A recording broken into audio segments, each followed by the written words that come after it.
si, ti, la, do, ti, la, le, sol, fi, la, fi, sol, do, do, ti, re, do, ti, mi, la, si, la, sol, do, la, ti, do, so, si, so, do. How'd you do? It's really hard. You don't see this kind of stuff probably until your 4th semester of sight singing, where you have to do all of these chromatic notes. And they oftentimes do make you be your own metronome, so make sure and practice while you're tapping on something.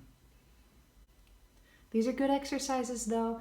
They progress, from 1st semester of sight singing in college to 4th semester, I think. I mean, I just wrote them out. I made them up. I didn't get them from anywhere. Oh my gosh. You want to know the funniest thing? I still remember one of my sight singing exercises from like my 3rd semester in sight singing because it cracked me up. I was in my dorm practicing my sight singing, and this was the exercise. It made me laugh so hard. It was in the key of C, and it went like this. 1, 2, 3, 4.